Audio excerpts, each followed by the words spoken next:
En juillet 2008, sur la plage de Montauk, à l'extrême pointe de Long Island, New York, un groupe de promeneurs fait une découverte aussi dérangeante qu'inexplicable, le cadavre gonflé d'une créature étrange, échouée sur le sable, partiellement décomposée, mais encore identifiable. Son apparence, inclassable.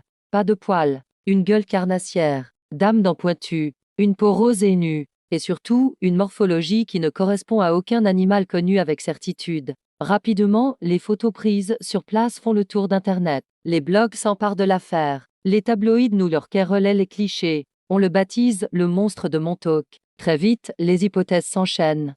Certains y voient un simple raton laveur en décomposition. D'autres suggèrent un chien gonflé par l'eau de mer. Certains osent même la tortue, sans carapace. Mais aucun vétérinaire, aucun biologiste ne parvient à trancher. Les proportions ne collent pas. La mâchoire est trop proéminente pour un raton laveur. Les dents ne correspondent à aucun rongeur. Et une tortue, rappelons-le, n'a pas de dents. Alors, si ce n'est rien de tout ça, c'est quoi? Ce qui rend cette affaire encore plus étrange, c'est la localisation de la découverte. La plage de Montauk se trouve à quelques kilomètres d'un ancien site militaire, Camp Barrow. Officiellement, Camp Barrow est une base désaffectée depuis 1980.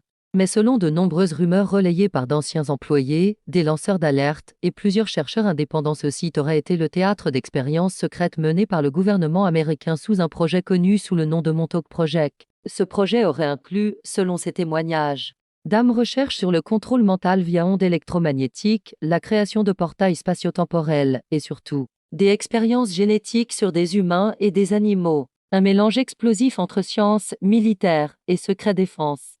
Plusieurs anciens soldats ou techniciens ayant travaillé sur place affirment que des expériences de croisement génétique ont bel et bien eu lieu. Créatures hybrides auraient été créées. Certaines instables, incontrôlables, ou rejetées comme des ratés par les scientifiques en charge. L'idée que le cadavre retrouvé sur la plage puisse être l'un de ces cobayes jetés en mer volontairement ou accidentellement commence alors à circuler. Mais ce n'est pas tout.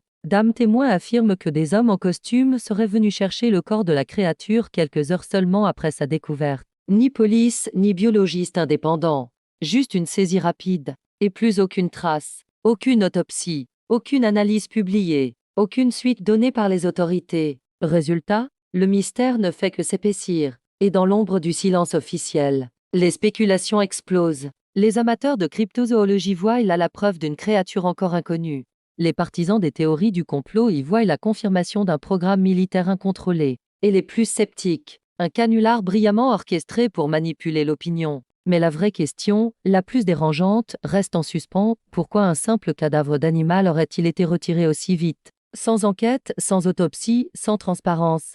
Était-ce vraiment un simple raton laveur? Ou une créature qui n'aurait jamais dû voir la lumière du jour? Le monstre de Montauk, 15 ans après sa découverte, reste à ce jour un mystère non résolu.